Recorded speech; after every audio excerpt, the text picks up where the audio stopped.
MBCNU Pangkalan Kerinci. Dua tahun.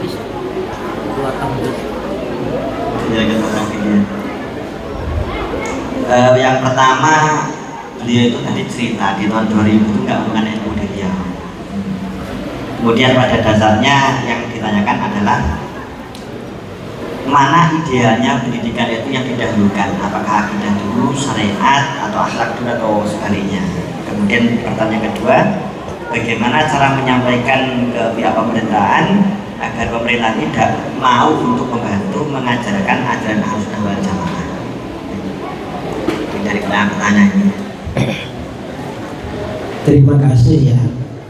Pertanyaan yang pertama, tadi ceritanya selama 20 tahun gak pernah ketemu dengan NU, baik di Riau maupun di Kepri. Ya mungkin karena NU-nya lagi uzlah, lagi melakukan uzlah ya, ibadah di hutan. Nah, jadi begini, yang perlu diajarkan kepada masyarakat atau anak-anak, yang pertama itu yang dasar-dasar, baik itu menyangkut akidah, fikih maupun akhlak. Yang dasar-dasar aja. Yang dasar itu diajarkan secara bersamaan. Itu yang perlu. Kemudian yang kelas menengah, biasanya kalau masyarakat ini ya cukup dasar-dasar. Kelas menengah itu yang diajarkan biasanya dikit-dikit aja, karena dasar-dasar diajarkan kepada masyarakat itu sudah lumayan cukup. Dan kiai-kiai kampung di Jawa biasanya seminggu sekali kadang baca kitab Sulam Safinah, Sulam Taufik, kadang kitab Safinatul Najah. Dan itu kan lengkap kan. Sulam itu akidahnya ada, akhlaknya ada, fikihnya ada, tapi semuanya dasar-dasar.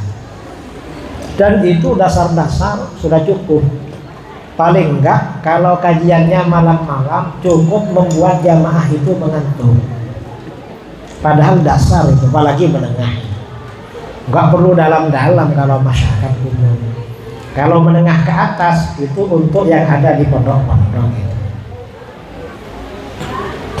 Kecuali kalau masyarakat menghadapi fitnah, misalnya fitnah Wahabi atau fitnah apa, maka ini pelajaran agak ke tengah sedikit, seperti menyampaikan dalil-dalil atau cerita. Menyampaikan dalil-dalil ini kan kelas perguruan tinggi sebenarnya, cuma kadang-kadang perlu disampaikan karena sekarang ini zaman fitnah. Kalau nggak disampaikan dalilnya, khawatir masyarakat ajaran Ahlus Sunnah ini dangkal, tidak ada dasarnya. Padahal yang benar ya Ahlus Sunnah ini sebenarnya. Jadi itu yang pertama. Yang penting ya dasar-dasar aja yang disampaikan. Terus yang kedua. Yang kedua itu tadinya masih dari yang pertama, terus bagaimana cara menyampaikan ke pemerintah nanti terkait. Kalau menyampaikan kepada pemerintah, dekati aja pemerintah, nanti dibisiki. Hati-hati Pak Camat dengan itu gak bagus itu. Bisiki aja, selesai. Pokoknya didekati. Kita ini kebanyakan hasil itu karena pendekatan, artinya lobby-lobby. Jadi pemerintah itu jangan dijauhi, tapi didekati untuk membantu program pemerintah. Dan kita sendiri sebagai tokoh masyarakat mendekati pemerintah itu untuk menjaga agama umat. Jadi itu pendekatan aja caranya, bukan cara khusus, cara apa. Nggak perlu pakai proposal. Kalau pakai proposal itu kan kalau mengajukan anggaran ke ketua Basnas, itu wajib pakai proposal. Hah? Amalan.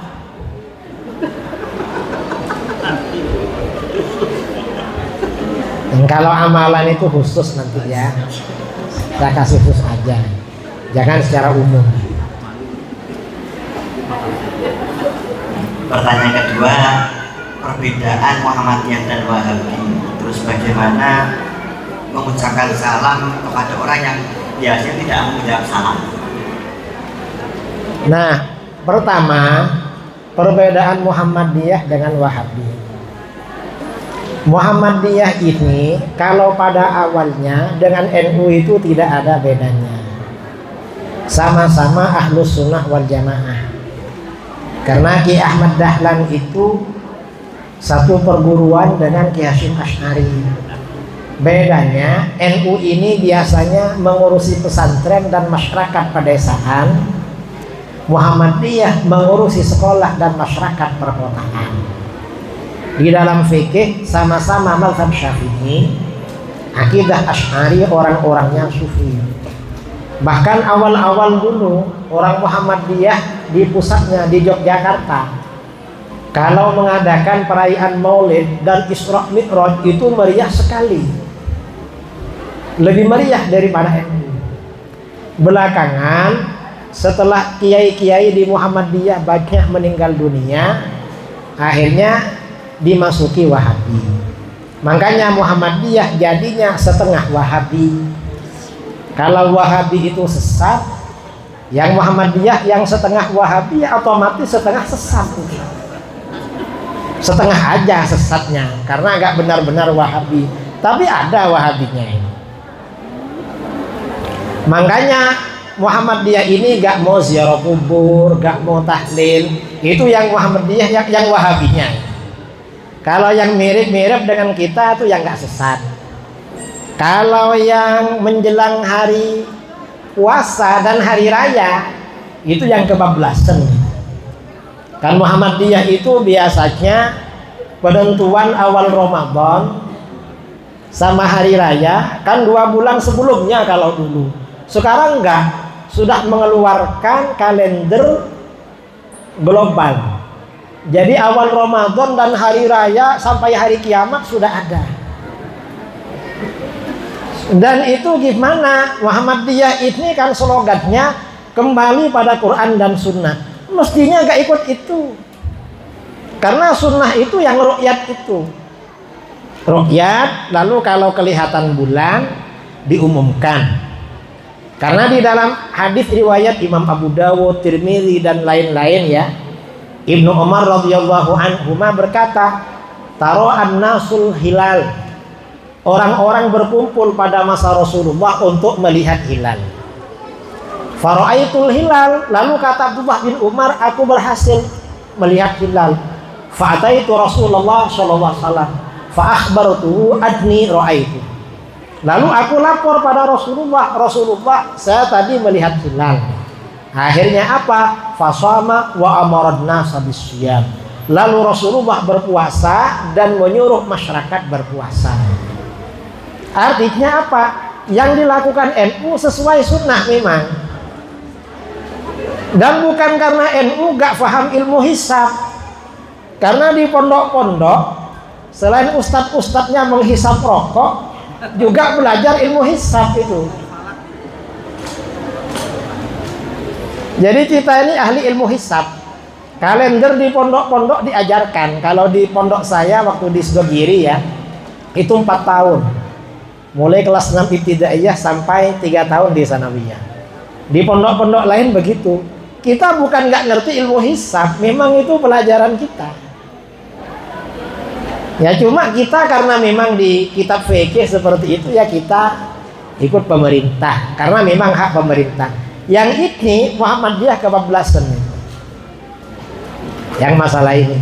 Sebagian yang nggak mau itu Wahabinya berarti kan memang setengah Wahabi. Jadi ini bahasa ilmiah ya. Bahasa ilmiah bilang sesat, bilang apa tuh nggak apa-apa ini. Bukan pelecehan. Saya kira itu. Terus tadi bagaimana mengucapkan salam? Memang hukum pokok kalau kita ini berjumpa dengan ahli bid'ah, la tabda'uhum bisalam. Al-Qadariyah majusu hadhil ummah. Orang Qadariyah itu majusi umat ini, ahli bid'ah ya maksudnya. Orang aliran sesat itu fala tabda'uhum bis salam. Jangan dahulukan mereka dengan salam. In maridu fala ta'udu. Kalau mereka sakit jangan dijenguk. Wa immatu fala tashhadu. Kalau meninggal jangan didatangi. Biar keluarganya aja yang ngurus. Memang begitu peraturannya di dalam kitab-kitab. Wahabi mengapa gak mau mengucapkan salam? Ya karena kita dianggap ahli bid'ah oleh mereka. Sebenarnya mereka yang ahli bid'ah.